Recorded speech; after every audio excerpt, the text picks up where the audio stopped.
वासुदेवाय। ओम नमो भगवते वासुदेवाय। नारायणं नमस्कृत्य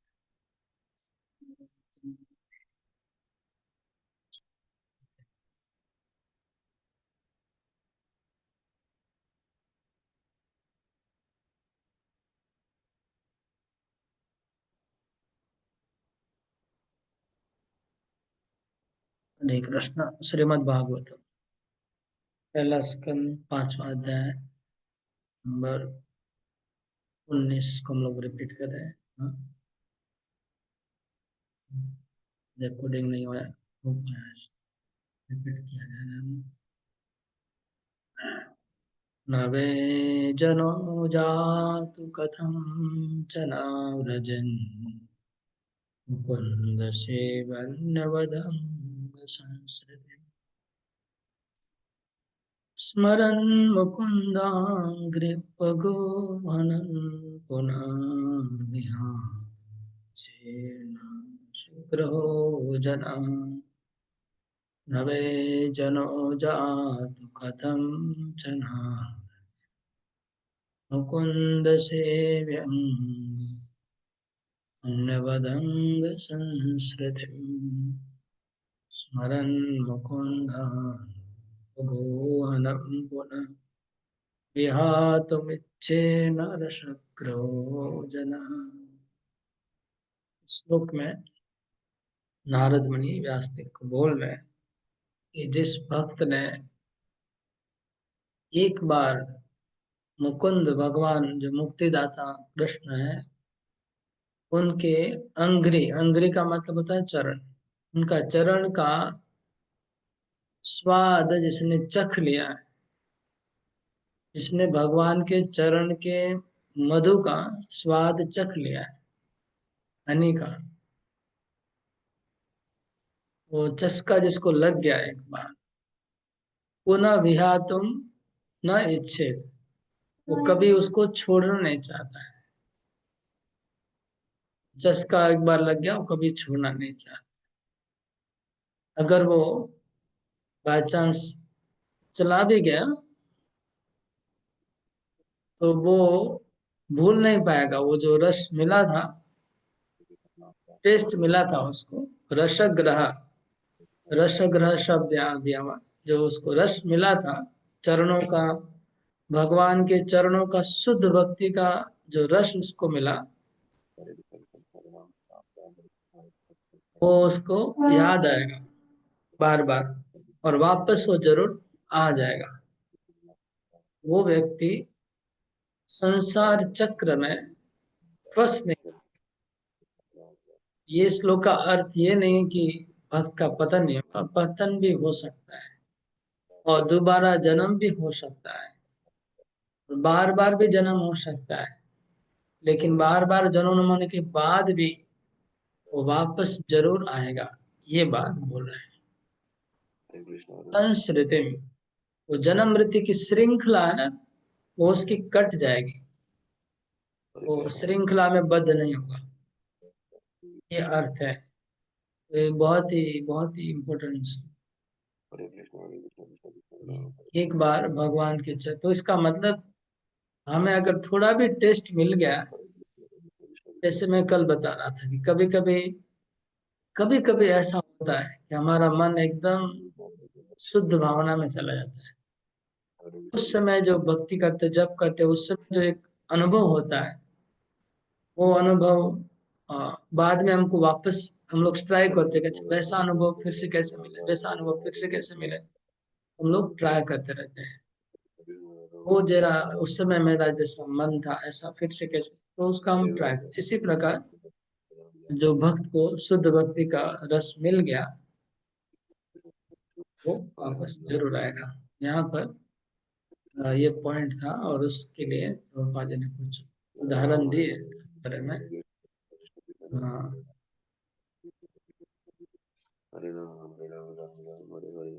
किसी का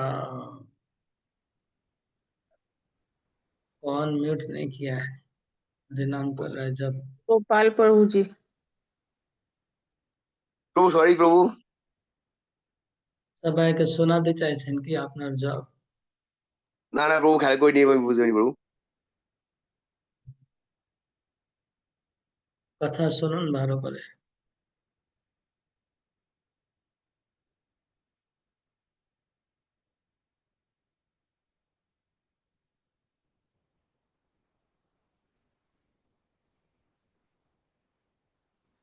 तो ये है, इसमें कुछ एग्जाम्पल आए थे। हाँ, अभी तो नहीं दिख रहे। हाँ, तो इसमें सेकंड पैराग्राफ रीडिंग करना बाकी था, वो रीडिंग करेंगे। इसके पहले मैं प्रीवियस पैराग्राफ से कुछ। हाँ, प्रभुपाद जी ने एक राजपुत्र का उदाहरण दिया है और अनाथ का उदाहरण दिया है। तो सफरिंग, दुख अनाथ को भी आता है और दुख राजपुत्र को भी आता है। दोनों को दुख आ सकता है। लेकिन इसका मतलब भौतिक व्यक्ति भी संसार के चक्र में भ्रमण कर रहा है और संसार की परेशानियों को झेल रहा है, और भगवान का भक्त भी संसार के दुखों को झेल रहा है।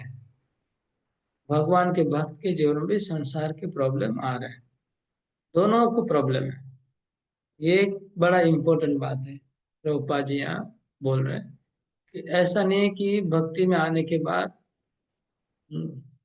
आपके पथ में गुलाब की पंखड़ियां बिछा देंगे और आप उसके ऊपर बहुत आराम से चल चल के भगवत धाम चले जाएंगे। गुलाब की पंखड़ियों से आपका रास्ता बिछाया नहीं जा सजाया नहीं जाएगा। तो कांटे और पत्थर सबके जीवन में रहेंगे।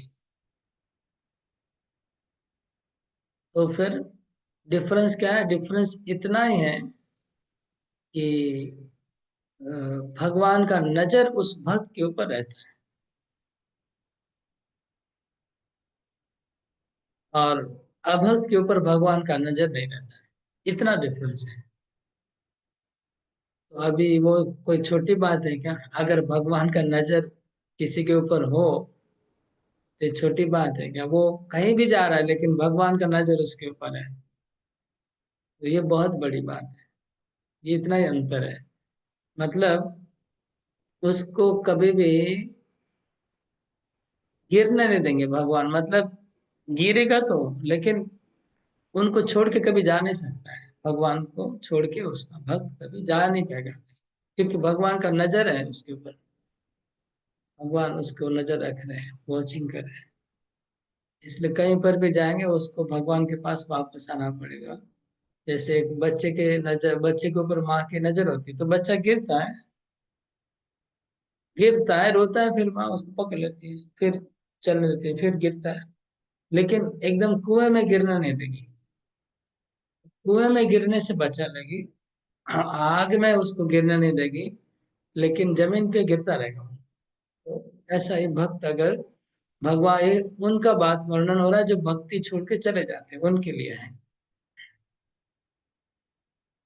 क्योंकि पिछले श्लोक में ये पॉइंट आया था ना कि तो माँ नारद मुनि ने 17 नंबर श्लोक में बोला था कि अगर भगवान का भक्त पतन भी हो जाए तो भी उसमें लॉस क्या है, क्या नुकसान है। तो वहां पर एक पॉइंट बाकी रह गया था क्लियर करना। वो क्या है?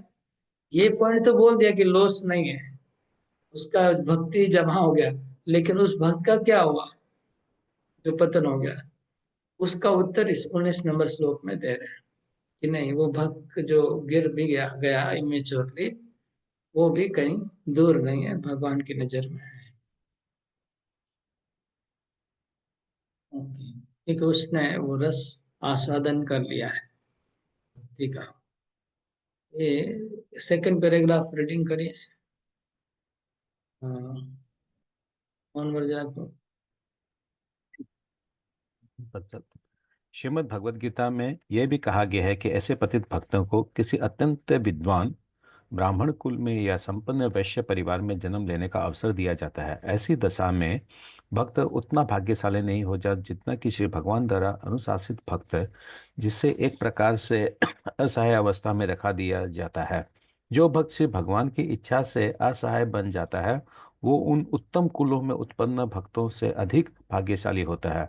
उत्तम कुलों में उत्पन्न ये पतित भक्त कम भाग्यशाली होने के कारण श्री भगवान के चरण कमलों को भूल सकते हैं, लेकिन असहाय अवस्था को प्राप्त भक्त अधिक भाग्यशाली होता है, क्योंकि वो अपने आप को चारों ओर से असहाय पाकर श्री भगवान के चरण कमलों में तेजी से लौट आता है। शुद्ध भक्ति आध्यात्मिक दृष्टि से इतनी असाध्य असाध्य स्वादनीय है कि भक्त स्वतः भौतिक भोग के प्रति उदासीन हो जाता है। प्रगतिशील भक्ति की दिशा में यह पूर्णता का प्रतीक है। शुद्ध भक्त निरंतर भगवान श्री कृष्ण के चरण कमलों का स्मरण करता रहता है और उन्हें एक क्षण भी नहीं भूलता, भले ही उसे तीनों लोक का ऐश्वर्य क्यों ना मिल जाए। हरे कृष्ण।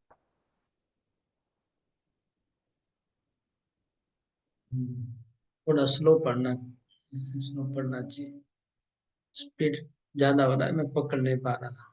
मैं साथ साथ में इंग्लिश पढ़ रहा हूँ। ओके, तो गीता में 2 श्लोक है। जब अर्जुन ने पूछा कि आपका भक्त का अगर पतन हो गया तो वो कहाँ जाएगा, अर्जुन ने पूछा था। 6ठे अध्याय में अर्जुन ने पूछा भगवान को कि ये कृष्ण, जो आपके भक्त पतन हो जाएंगे उनका क्या होगा। छिन्नाभ्रमेव नश्यति, क्वचिन्नो भय विभ्रष्टो छिन्नाभ्रमेव नश्यति। क्या वो बादल की तरह आकाश में खो जाएगा। तो भगवान ने 2 उत्तर दिया। पहला उत्तर दिया पार्थ नैव नामुत्र विनाशस्तस्य विद्यते नहीं कल्याण कृत कश्चित् दुर्गतिम तात गच्छति। उसके बाद, हे पार्थ, मेरे भक्त का कभी विनाश नहीं होगा। उसके बाद 2 श्लोक बताए, प्राप्य पुण्य कृताम लोकान उषित्वा शाश्वती सीमा सुचिनाम श्रीमताम गेहि योग भ्रष्टो भिजायते। योग भ्रष्ट व्यक्ति है, वो अगले जन्म में धनी और ब्राह्मण परिवार में जन्म लेगा। उसके बाद वाले श्लोक में बोलते हैं, अथवा योगी मान नाम एवं कुले भवती धीमताम एतदि दुर्लभतरम लोके जन्म यदृदृशम। 2 प्रकार का जन्म बताया। एक जन्म है कि अच्छे कुल में जन्म होगा, संभ्रांत कुल में। और एक में लिखा है भक्त के घर में जन्म होगा। दूसरे श्लोक में भक्तों के घर में जन्म होगा। तो यहाँ पर जो जो ज्यादा भाग्यवान व्यक्ति है वो, प्रभुपाद जी बोले, जो कम भाग्यवान व्यक्ति है, लेस फॉर्चुनेट, वो धनी परिवार में जन्म लेगा। तो क्या वहां भूलने का भी चांस रहता है। तो ज्यादा भाग्यवान व्यक्ति वो भक्त के घर में जन्म लेगा, लेकिन संभ्रांत परिवार नहीं भी हो सकता है। उसके जीवन में कठिनाई भी हो सकती है। ऐसा भक्त कठिनाई से आगे बढ़ेगा, लेकिन उससे भक्ति में उसको और सहायता होगी। ये प्रभुपाद जी बता रहे हैं। इसका मतलब भक्त का जन्म होता है दोबारा, और फिर दोबारा वो भक्ति में वापस आ जाते हैं। ये श्लोक का अर्थ है दोनों का। कोई प्रश्न है जरा, नहीं तो आगे बढ़ते हैं। इसलिए हम देखते हैं भक्तों ठाकुर के जीवन में जन्म से लेके मृत्यु तक खाली प्रॉब्लम प्रॉब्लम प्रॉब्लम प्रॉब्लम। एक उनका जीवन ही में पढ़ा, उसमें उन्होंने खुद अपने लिखा है अपना जीवन ही। उसमें जन्म से ही प्रॉब्लम था। उनके माँ, छोटी उम्र में माँ की मृत्यु हो गई, माता पिता की मृत्यु हो गई। फिर ऐसे कैसे बड़े हो के, मतलब परेशानी से बड़े हुए भक्तों ठाकुर। अपने पाँव के ऊपर उनको खड़े होने में कितना मेहनत हुआ, अपने भाई बहन को सेटिंग करने में। तो स्ट्रगल रहता है। सरस्वती ठाकुर भी स्ट्रगल में बड़े हुए, क्योंकि 10 भाई बहन थे। और प्रभुपाद जी भी स्ट्रगल में बड़े हुए। सब लोग शुद्ध भक्त लोग, जरूरी नहीं है कि बड़े आए, ऐश आराम से रहे। अगला श्लोक।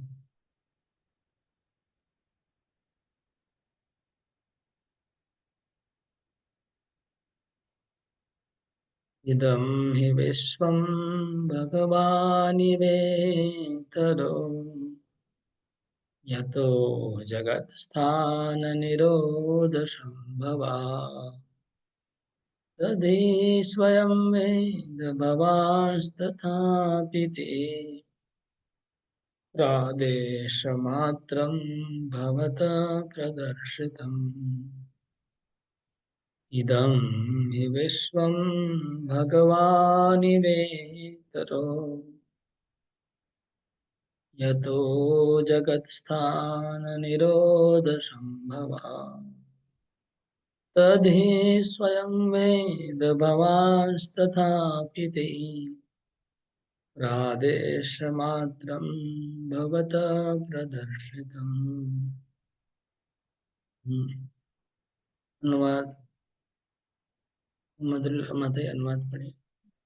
हरे कृष्ण प्रभु। पूर्ण पुरुषोत्तम भगवान स्वयं विश्व स्वरूप हैं, तथापि उससे निर्लिप्त भी हैं। उन्हीं से यह दृश्य जगत उत्पन्न हुआ है, उन्हीं पर टिका है और संहार के बाद उन्हीं में प्रवेश करता है। तुम इन सब के विषय में जानते हो, मैंने तो केवल सारांश भर प्रस्तुत किया है। तात्पर्य तात्पर्य शुद्ध भक्त के लिए मुकुंद भगवान श्री कृष्ण संबंधी धारणा सगुण तथा निर्गुण दोनों ही होती है। व्यक्ति व्यक्तित्व विहीन विश्व स्थिति भी मुकुंद है, क्योंकि यह मुकुंद की शक्ति का ही प्राकट्य है। उदाहरणार्थ, वृक्ष अपने में पूर्ण इकाई है, लेकिन पत्तियां तथा शाखाएं वृक्ष से प्रकट हुए अंश स्वरूप है। वृक्ष की पत्तियां तथा शाखाएं भी वृक्ष हैं, लेकिन वृक्ष स्वयं न तो पत्तियां हैं न शाखाएं। वेदों का यह कथन है कि समस्त दृश्य जगत ब्रह्म के अतिरिक्त कुछ भी नहीं है। यह बताता है कि चूंकि प्रत्येक वस्तु परम ब्रह्म से अद्भुत है, अतएव उनसे भिन्न कुछ भी नहीं है।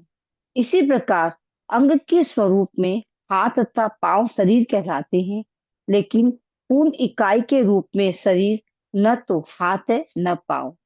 भगवान तो शाश्वता ज्ञान तथा सौंदर्य के दिव्य स्वरूप हैं। अतएव भगवान की शक्ति की सृष्टि भी अंशतः सच्चिदानंद स्वरूप प्रतीत होती है। इसलिए बहिरंगा शक्ति माया के प्रभाव से सारे बद्ध जीव भौतिक प्रकृति के बंधन में बंधे हुए हैं। वे इसे ही सब कुछ मान लेते हैं, क्योंकि उन्हें आदि कारण भगवान का कोई ज्ञान नहीं होता। नहीं उन्हें इसका पता रहता है कि शरीर के अंगों को यदि संपूर्ण शरीर से विलग कर दिया जाए तो हाथ या पांव वही हाथ पांव नहीं रह जाते, जैसे कि वे शरीर से संयुक्त होने पर थे। इसी प्रकार ईश्वर विहीन सभ्यता पूर्ण पूर्ण पुरुषोत्तम भगवान की दिव्य प्रेमा भक्ति से कटकर छिन्न हाथ या पांव की तरह होती है।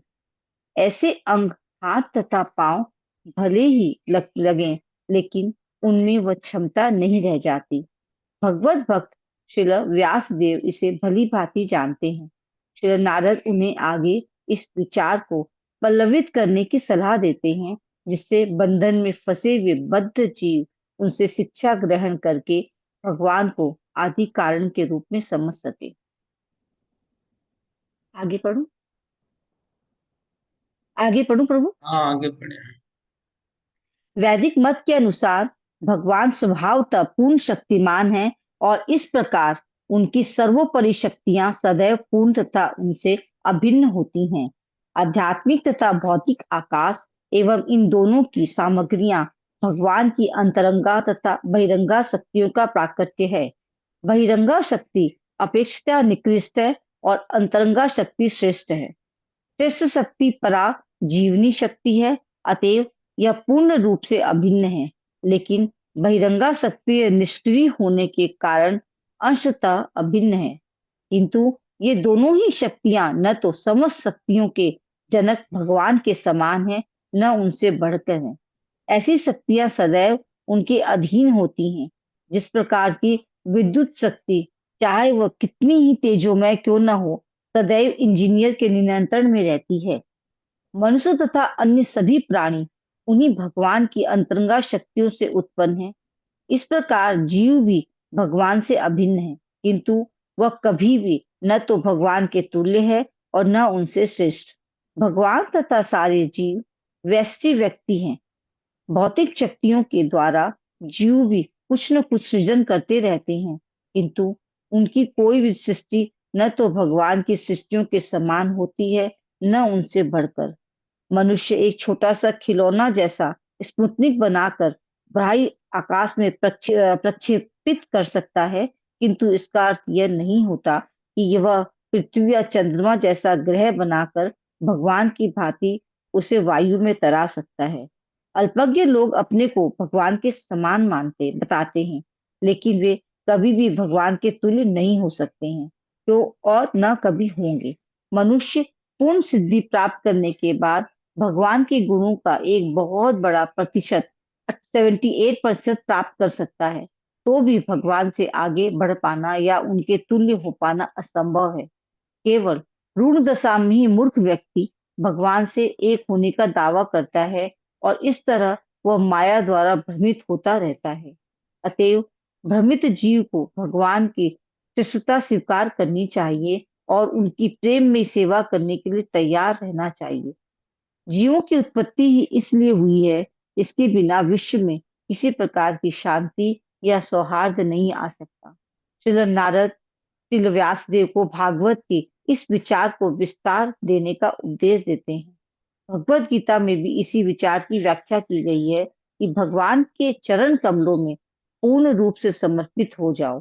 पूर्ण मानव का यही एकमात्र कार्य है। हरे कृष्ण। अरे श्लोक में देखिए, नारद मुनि बोल रहे हैं कि आप तदे स्वयं वेद भगवान तथापि, आप ऑलरेडी जानते हैं, आप सब जानते हैं सब कुछ। प्रादेश मात्रम भवत प्रदर्शितम, मैंने खाली आपको प्रादेश मात्रम, आपको मैंने थोड़ा सिनोप्सिस, आपको ओवरव्यू कर दिया, ओवरव्यू दे दिया भागवतम का। आपको मैंने थोड़ा सा क्या बोलते हैं, ओवरव्यू, रूपरेखा बता दी। मैंने आपको रूपरेखा दे दी है कि क्या करना है जीवों कल्याण के लिए, भागवत रचना कैसे करनी है। तो भागवत रचना की रूपरेखा खाली नारद मुनि ने व्यासदेव को दी, मतलब फ्रेमवर्क दे दिया, क्या क्या उद्देश्य होना चाहिए, क्या करना चाहिए बता दिया। लेकिन आगे आप खुद भगवान के, अब नारद मुनि आगे फिर बोलेंगे, एक श्लोक आएगा इसमें नारद मुनि बोल देंगे कि आप तो भगवान के अवतार हैं, आप तो भगवान के अवतार हैं, इसलिए आपको ज्यादा बोलने की कोई आवश्यकता नहीं है मेरे को, लेकिन आप ऐसा ऐसा कर दीजिए। इस तरह से ये श्लोक में लिखा है। तो इस श्लोक में एक पॉइंट है जो श्लोक में और तात्पर्य में, प्रभुपाद पूरे तात्पर्य में वो श्लोक और उसको प्रभुपाद ने हाईलाइट किया है। वो है कि इदम विश्वम भगवान वेतर, ये जो विश्व है, ये जो जगत है, वो भगवान ही है, ही लिखा है। इदम ही मतलब निश्चित रूप से, तो भगवान ही है ये विश्व, लेकिन इवेतर, इवेतर भगवान इव, भगवान के जैसा ही है, भगवान ही है, भगवान के जैसा ही है, लेकिन इतर, इतर मतलब फिर क्या हो गया, अलग है। ये पॉइंट को ही एस्टैब्लिश करना है, यही सब सिद्धांत का सिद्धांत है, अचिंत्य भेदाभेद, यही है चतुश्लोकी गीता का उद्देश्य।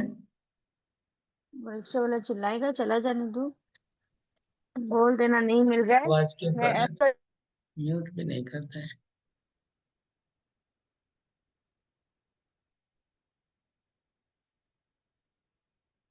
तो ये सब सिद्धांतों का सिद्धांत है, इसी सिद्धांत के ऊपर सारे वाद टिके हुए हैं। वो अद्वैतवादो, द्वैतवादो, विशिष्ट देवता हो, शुद्ध अद्वैत, सब इसी सिद्धांत के ऊपर है। वो हिंट्स दे दिया नारद मुनि ने व्यासदेव को। इदम ही विश्वम भगवान इवेतर, ये विश्व भगवान ही है, लेकिन इव भगवान के जैसा ही है, लेकिन इतर भगवान से अलग है। मतलब भौतिक शक्ति और आध्यात्मिक शक्ति एक नहीं है। ये ये जगत तो भौतिक है, पंचभूतों का बना है, बहिरंगा शक्ति का बना हुआ है। तो मटेरियल एनर्जी, और भगवान तो टोटल स्पिरिचुअल है। भगवान जब टोटल स्पिरिचुअल है तो भौतिक प्रकृति को भगवान नहीं बोल सकते हैं। भगवान के जैसी लग रही है। प्रभुपाद तात्पर्य में ये बात भी बता रहे हैं कि ये भौतिक जगत भी कभी कभी लगता है कि नित्य है, शाश्वत है, आनंदमय है, ऐसा लगता है, लेकिन है नहीं ऐसा वास्तव में। क्यों क्यों ऐसा लग रहा है? क्योंकि इसके पीछे आध्यात्मिक शक्ति छुपी हुई है इसके अंदर। ये आत्मा है इसलिए नित्य लग रही है, आत्मा है इसलिए चेतन लग रही है प्रकृति। ये जो जगत है भगवान के यहाँ जितने भी जीव है, एक तो जीव शक्ति हो गई और एक भौतिक शक्ति हो गई। तो जीव शक्ति और भौतिक शक्ति दोनों भगवान की शक्तियां हैं। और इसलिए बहुत सारे उदाहरण दिए गए। पेड़ का उदाहरण दिया गया, बॉडी का उदाहरण दिया गया। पेड़ के उदाहरण में तो बहुत सिमिलरिटी ज्यादा है ना। पूरा वृक्ष और उसकी ब्रांच, उसकी शाखाएं, पत्ते, सब वृक्ष ही है, मतलब भगवान ही है बोले। सब कुछ वृक्ष ही है पूरा, मतलब सब कुछ भगवान ही है सब कुछ। लेकिन फिर भी दाल पत्ते को अगर अलग कर दिया जाए काट के, तो फिर वो वृक्ष नहीं रहेगा। पूरा बॉडी बॉडी है, हाथ भी बॉडी है, पाँव भी बॉडी है, सब कुछ लेके बॉडी है, लेकिन हाथ को अगर काट के अलग कर दिया जाए तो वो फिर बॉडी नहीं रहेगा। इसी प्रकार सब शक्तियों को लेके भगवान ही है, लेकिन फिर भी अगर वो भगवान से जुड़ा हुआ नहीं है तो फिर भगवान नहीं है। भगवान के जैसा पावर उसमें नहीं है। ये ये अचिंत्य भेदाभेद का तत्व नारद मुनि बता रहे हैं। यतो जगत स्थान निरोध संभवा, उन्होंने जगत को सृष्टि किया, पालन किया और संहार करते हैं।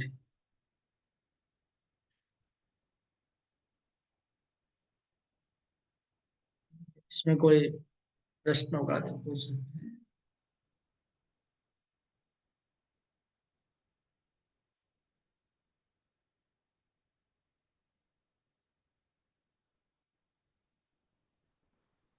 भगवान की दोनों शक्तियों को भगवान नियंत्रण करते हैं। जीव शक्ति और भौतिक शक्ति दोनों उनके अंडर में है। जीव शक्ति भी उनके अंडर में है, भौतिक शक्ति।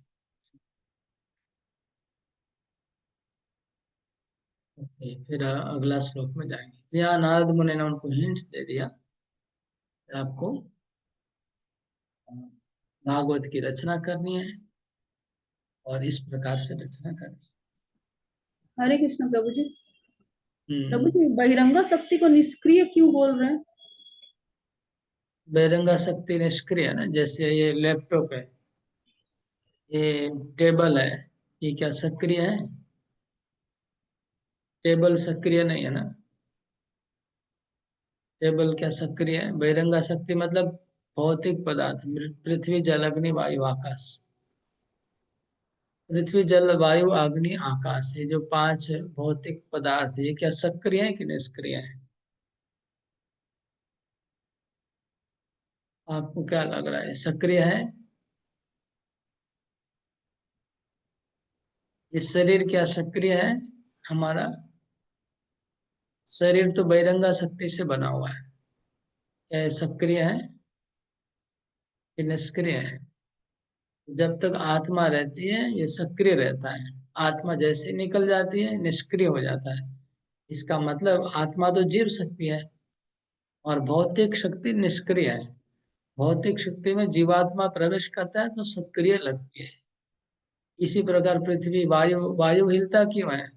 क्योंकि वायु के पीछे जीव शक्ति है, वायु देवता है, वो उनको हिला रहे हैं। सब सब भौतिक पदार्थ भी जितने भी हैं सब निष्क्रिय हैं। उनको चलाने के लिए जीव शक्ति पीछे रहती है।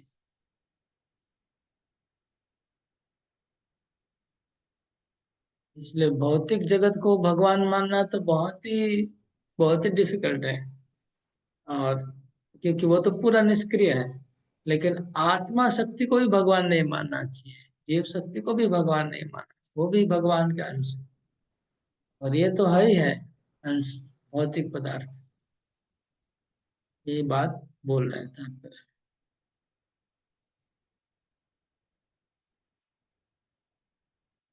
फिर आगे आगे बढ़ते हैं। इसमें स्पुतनिक बनाने का बात ब्रह्मा जी बोल रहे हैं। आत्मा भी छोटा मोटा क्रिएशन करता है, क्रिएटर है। जीव शक्ति भी भगवान की क्वालिटी उनके अंदर है। इसलिए वो लोग भी ग्रह बना लेते हैं। हाँ, कुछ भी बना लेते हैं क्योंकि जीव शक्ति भगवान के जैसी ही है, लेकिन भगवान की बराबरी नहीं कर सकते। कल एक ये आया था मोबाइल में कि चाइना ने एक सूर्य बनाया है। फिर बाद में दूसरा एक न्यूज आया मोबाइल में कि इंडिया भी सूर्य बना लिया है। मतलब सूर्य का नख सूर्य का एक क्या बोलते हैं, एक खिलौना सूर्य बनाया। रियल सूर्य तो खिलौना सूर्य बना लिया। अपने लेबोरेटरी में उन्होंने एक सूर्य बनाया। मतलब बोलने में कोई इनको डर नहीं लगता है, शर्म नहीं आती है। बाकी बाकी तो ठीक है अगर बोलते कि एक मतलब न्यूज़पेपर वाले ऐसे बोलते हैं, साइंटिस्ट लोग नहीं बोलते कि हमने सूर्य बनाया है। ये जो मीडिया वाले ना वो इस तरह से लिखते हैं लोगों को भ्रमित करने के लिए, लोगों को ज्यादा न्यूज़पेपर बेचने के लिए लिखते हैं। साइंटिस्ट नहीं बोलेंगे कि हमने सूर्य बनाया। साइंटिफिक दूसरा एक वर्ड यूज किया है, साइंटिफिक वर्ड। हमने ऐसा ऐसा कुछ क्रिएट किया है जिसका तापमात्रा 20,000 डिग्री ऐसा कुछ तापमात्रा में लेके आग को लेके गए।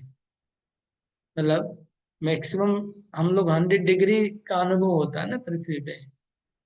100 डिग्री, 200 डिग्री, मेरे ख्याल से एक एक मेटल एक एक डिग्री पे पिघलता है। लोहा कितने डिग्री पे पिघलता है ये लोग बोल सकते हैं जो लोग काम करते हैं। तो उसमें तापमात्रा जब पहले आदमी 800 तक बढ़ा सकता था तापमात्रा को, लेकिन ये लोग ने बढ़ा बढ़ा के 20,000 डिग्री तक चले गए। इसलिए बोल रहे कि हमने सूर्य बना लिया, और कुछ नहीं।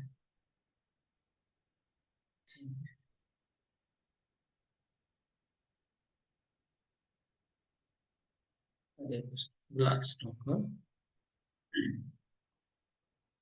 तमात्मनात्मानमवेयमोघदृक् परस्य पुंसा परमात्मना कलाम् अजं प्रजातं जगतः शिवाय महानुभावाभ्युदयोऽधिगण्यताम् तमात्मनात्मानमवेयमोघदृक् परस्य पुंसा परमात्मना कलाम् अजं प्रजातं जगतः शिवाय महानुभावाभ्युदयोऽधिगण्यताम्।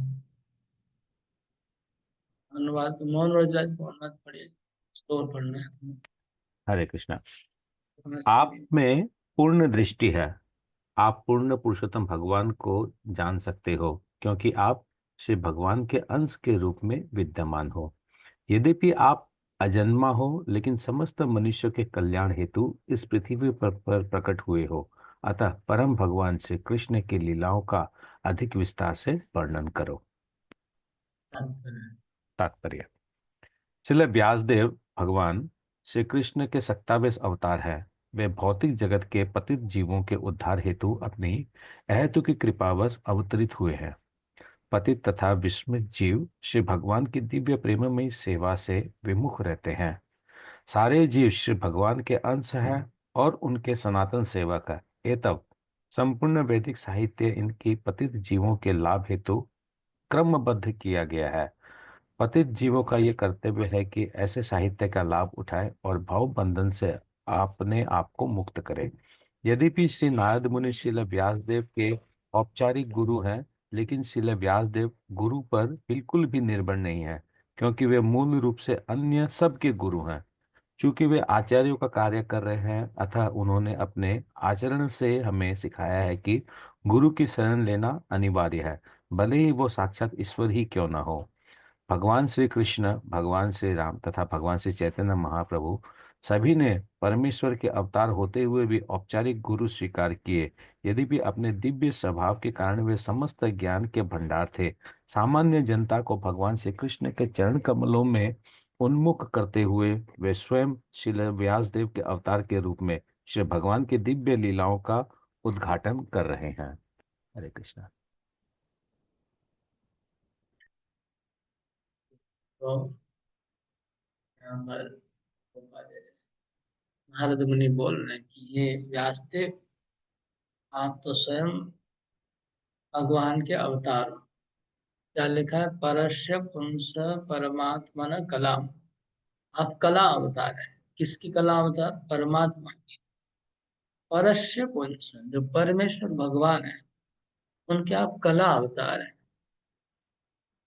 अजम प्रजातम, आप जन्म रहे थे फिर भी आपने जन्म लिया।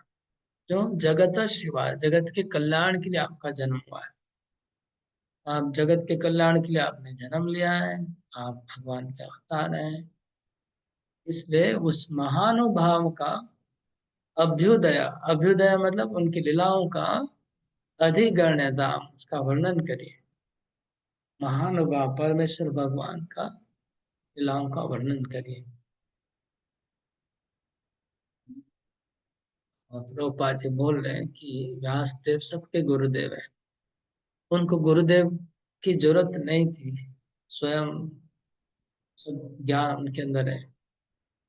लेकिन फॉर्मेलिटीज के लिए उन्होंने गुरु को स्वीकार किया, जैसे कृष्ण ने किया था, भगवान राम ने किया, जैसे चैतन्य महाप्रभु ने किया, ऐसे उन्होंने गुरु को ग्रहण किया है। लेकिन आचार्य हैं, हाँ, वो आचार्य, work but because is doing an work of acharya, आचार्य का कार्य कर रहे हैं भगवान होकर के भी, इसलिए गुरु को स्वीकार किया।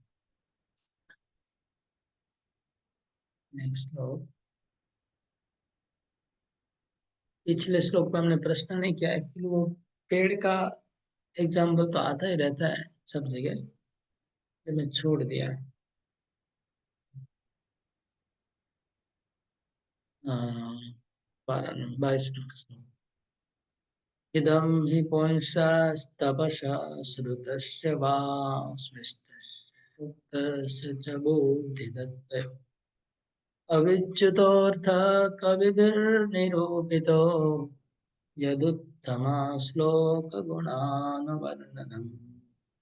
इदं हि पुंसस्तपसा श्रुतस्य वा स्पृष्टस्य सुप्तस्य च बुद्धिदत्तयो अविच्युतोऽर्थ कविभिर्निरूपितो यदुत्तम श्लोक गुणानुवर्णनम्। अनुवाद पढ़िए जी। विद्वान मंडली ने यह स्पष्ट निष्कर्ष निकाला है कि तपस्या, वेद अध्ययन, यज्ञ, दान तथा श्लोकों के उच्चारण रूपी ज्ञान की उन्नति का अचूक प्रयोजन उद्देश्य उत्तम श्लोक श्री भगवान की दिव्य लीलाओं के वर्णन में जाकर पूर्ण होता है। तात्पर्य प्रभु। तात्पर्य, मानवीय बुद्धि का विकास कला, विज्ञान, दर्शन, भौतिक, रसायन, मनोविज्ञान, अर्थशास्त्र, राजनीति आदि के ज्ञान की उन्नति के लिए हुआ है। ऐसे ज्ञान के अनुशीलन द्वारा मानव समाज को जीवन की पूर्णता प्राप्त हो सकती है। जीवन की इस पूर्णता का अंत परम पुरुष श्री विष्णु के प्राप्ति में होता है। अतः श्रुति का निर्देश है कि जो वास्तविक रूप में ज्ञान में उन्नत है, उन्हें भगवान श्री विष्णु की सेवा की आकांक्षा करनी चाहिए। दुर्भाग्यवश जो लोग विष्णु माया के बाह्य सौंदर्य से मुग्ध हो गए हैं, वे ये नहीं समझ पाते कि पूर्णता या आत्म साक्षात्कार की सर्वोच्च परिणति भगवान श्री विष्णु पर निर्भर करती है। विष्णु माया का अर्थ है इंद्रिय भोग, जो क्षणिक तथा दुखमय है। जो मनुष्य विष्णु माया के चंगुल में फंसे हुए हैं, वे ज्ञान की उन्नति का उपयोग इंद्रिय भोग के लिए करते हैं। श्री नारद मुनि ने बताया है कि विराट ब्रह्मांड की सारी सामग्री, सात सामान, श्री भगवान की विभिन्न शक्तियों का प्राकट्य मात्र है, क्योंकि उन्होंने अपनी अकल्पनीय शक्ति के द्वारा सृजित जगत की क्रियाओं प्रतिक्रियाओं को गति प्रदान की है। वे उन्हीं की शक्ति से उद्भूत है, उनकी शक्ति पर आधारित है और प्रलय के पश्चात उन्हीं में लीन हो जाती है। ये तब उनसे भिन्न कुछ भी नहीं है, किंतु साथ ही वे सदैव उनसे भिन्न रहते हैं। जब आगे। ज्ञान जब जब ज्ञान की उन्नति का सदुपयोग श्री भगवान की सेवा के लिए किया जाता है, तो संपूर्ण प्रक्रिया परिपूर्ण बन जाती है। श्री भगवान तथा उनका दिव्य नाम, यश, महिमा इत्यादि सभी कुछ उनसे अभिन्न है। ये तो समस्त मुनियों तथा भगवत भक्तों ने संस्तुति की है कि कला, विज्ञान, दर्शन, भौतिक, रसायन, मनोविज्ञान तथा ज्ञान की अन्य शाखाओं का उपयोग पूर्ण रूप से केवल श्री भगवान की सेवा के लिए ही किया जाए। कला, साहित्य, पाद्य, चित्रकला आदि का उपयोग श्री भगवान के यशगान में किया जा सकता है। उपन्यासकार, कवि तथा विख्यात साहित्यकार सामान्य रूप से कामुक विषयों के लेखने में संलग्न रहते हैं, किंतु यदि वे श्री भगवान की सेवा में लग जाएं, तो वे श्री भगवान की दिव्य लीलाओं का वर्णन कर सकते हैं। वाल्मीकि एक महान कवि थे और उसी प्रकार से वेद व्यासदेव एक महान लेखक है, और ये दोनों ही श्री भगवान की लीलाओं का वर्णन करने में लगे रहे और इसी कारण वे अमर हो गए। इसी प्रकार विज्ञान तथा दर्शन का उपयोग श्री कृष्ण की सेवा के लिए ही किया जाना चाहिए। इंद्रिय तृप्ति के लिए कोरे सिद्धांत प्रस्तुत करते रहने से कोई भलाई लाभ नहीं है। दर्शन तथा विज्ञान को श्री भगवान की महिमा को प्रस्थापित करने में प्रयुक्त किया जाना चाहिए। सम्मुनित लोग विज्ञान के माध्यम से परम सत्य को जानने हेतु उत्सुक होते हैं। अतः महान वैज्ञानिक का यह कर्तव्य है कि वैज्ञानिक आधार पर श्री भगवान के अस्तित्व को सिद्ध करने हेतु प्रयास करे। इसी प्रकार दार्शनिक चिंतनों का उपयोग परम सत्य को संवेदना युक्त तथा सर्वशक्तिमान के रूप में स्थापित करने में किया जाना चाहिए। इसी प्रकार से ज्ञान की अन्य समस्त शाखाओं का उपयोग सदा श्री भगवान की सेवा के लिए किया जाना चाहिए। श्रीमद् भगवद गीता में भी इसकी पुष्टि की गई है। वो सारा ज्ञान अज्ञान के अतिरिक्त कुछ नहीं है, यदि उसे श्री भगवान की सेवा में न लगाया जाए। उन्नत ज्ञान का वास्तविक उपयोग श्री भगवान की महिमा को स्थापित करना है और यही वास्तविक लक्ष्य है। श्री भगवान की सेवा में लगा हुआ सारा वैज्ञानिक ज्ञान तथा इसी प्रकार से सारे कार्यकलाप वास्तव में हरि कीर्तन अर्थात श्री भगवान की महिमा का गायन है। हरे कृष्ण। हरे कृष्ण। तो हम इस देखेंगे जगह जगह प्रभुपाद जी अपना मूड मिशन के ऊपर बोलते रहते हैं। उनका मूड क्या है, उनका मिशन क्या है, वो पॉइंट आते रहते हैं। इस श्लोक में भी ऐसा ही है। इस श्लोक में खुद नारद मुनि ने बताया कि मनुष्य जीवन में इदम ही पुंस तपस्या श्रुत, मतलब श्रुत मतलब ज्ञान, जितना भी श्रवण हम करते हैं वैदिक नॉलेज, तपस्या वैदिक शास्त्रों का ज्ञान, श्रेष्ठ सेक्रीफाइस यज्ञ, सुक्त जो सुक्त होते हैं अलग अलग शास्त्रों के, वो बुद्धि इंटेलिजेंट नॉलेज, दत्त दान। तो जितने भी भौतिक जगत की क्रियाएं हैं उसका अविच्युत अर्थ कभी भी निर्भुत एकमात्र उद्देश्य है भगवान उत्तम श्लोक का गुणों का वर्णन करना। प्रभुपाद ने यही बात बताया कि मानव समाज में अलग अलग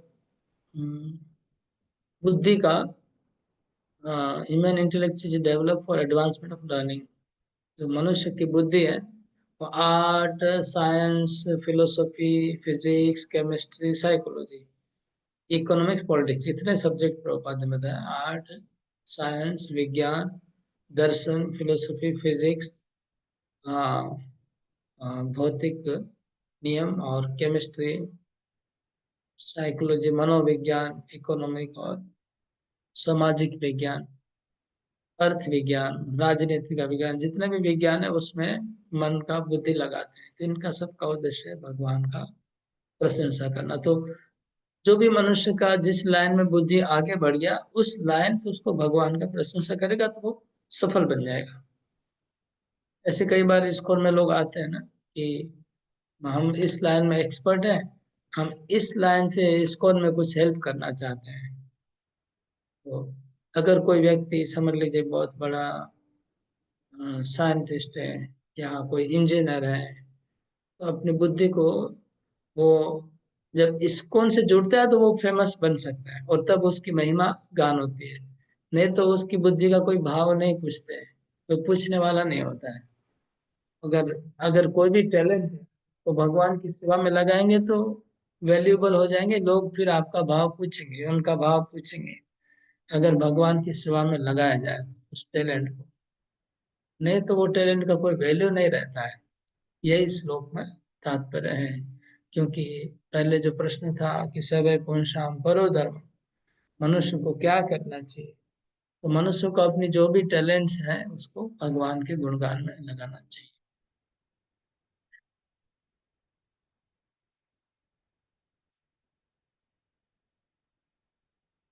अहम पुरा, अच्छा यहाँ तक नारद मुनि का उपदेश पूरा हुआ।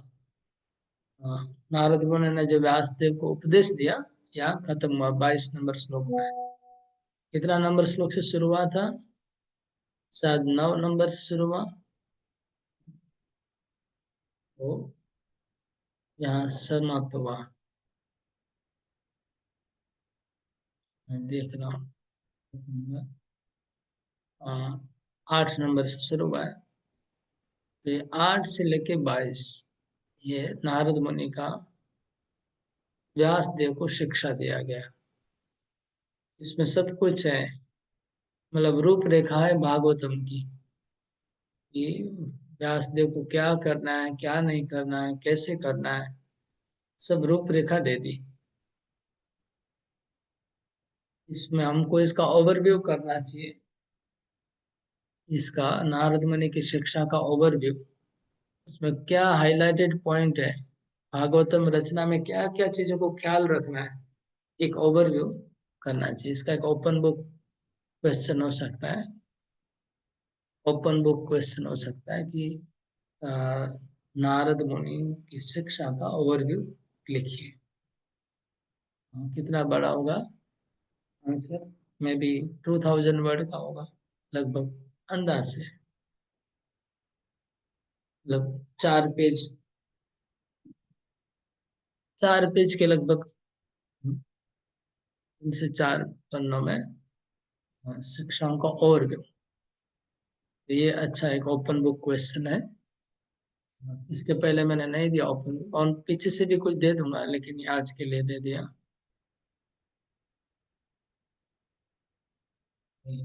अभी नारद मुनि का जीवन चरित्र आ रहा है, इसमें हम लोग थोड़ा फास्ट भी जा सकते हैं, देखते हैं कैसे होता है। अहम पुरातित भवे भवम मुने दाशास्तु कस्याचन वेदवादिना निरूपितो बालकैव योगिनां शुश्रूषणे प्रावृशि निर्विवक्षताम्। इसको तो मैं सोचा मैं खुद भी बोलते बोलते चला जा सकता।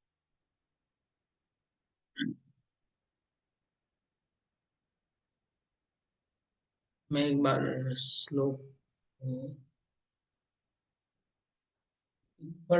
पढ़े अनुवाद और तात्पर्य देखते हैं। हरे कृष्णा। पढ़ो प्रभु जी। हे मुनि, पिछले कल्प में मैं किसी दासी के पुत्र रूप में उत्पन्न हुआ जो वेदांत सिद्धांतों के अनुयायी ब्राह्मणों की सेवा करती थी। जब वे लोग वर्षा ऋतु के चतुर्मास के साथ साथ रहते थे तो मैं उनकी व्यक्तिगत सेवा किया करता था। थोड़ा सा फास्ट तो पढ़ सकता हूँ, प्रभु की कहानी के रूप में आएगा थोड़ा हाँ सा। हाँ, हाँ। जरूर जरूर जरूर। श्री नारद मुनि ने यहाँ पर श्री भगवान की भक्ति से सिक्त वातावरण की अद्भुतता का संक्षिप्त वर्णन किया है। वे एक अत्यंत तुच्छ माता पिता की संतान थे। वे पढ़े लिखे भी नहीं थे, तो भी उनकी समस्त शक्ति श्री भगवान की सेवा में संलग्न रहने के कारण वे अमर मुनि बन गए। ऐसा होता है भक्ति में सेवा की शक्ति।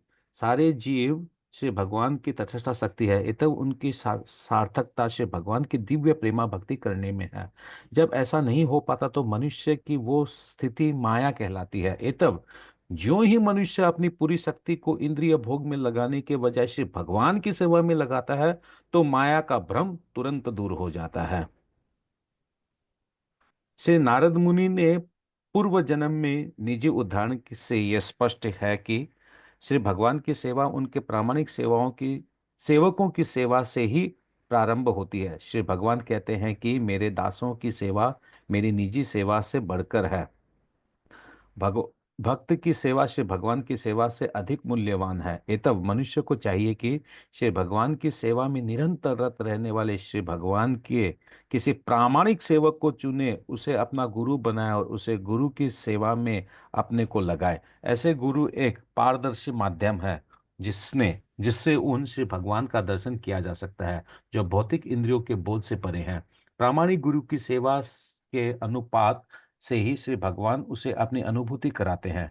श्री भगवान की सेवा में मानवीय शक्ति का सदुपयोग मुक्ति का प्रगतिशील पथ है।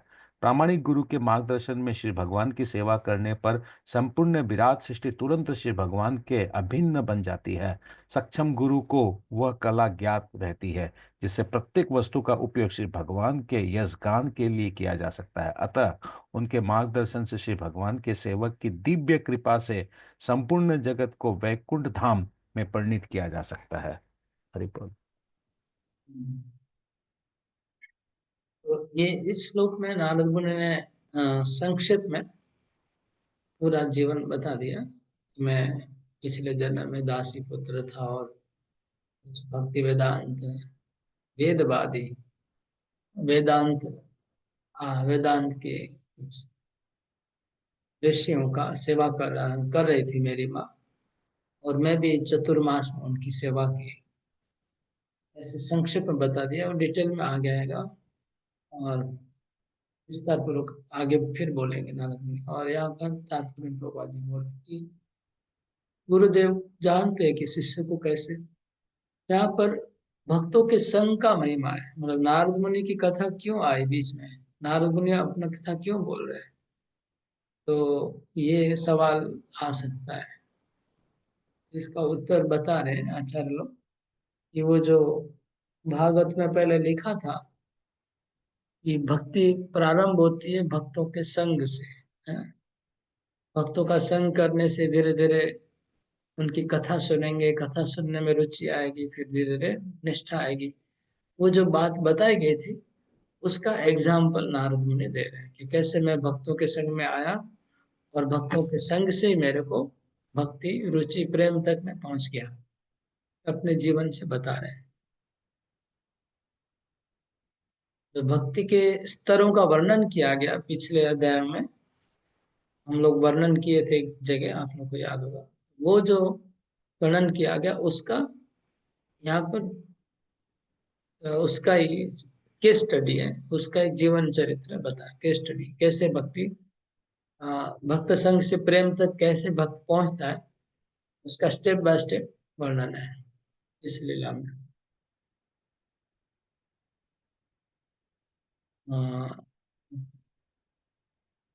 आज अभी 8:30 बज गया, मैं यहाँ रखूंगा।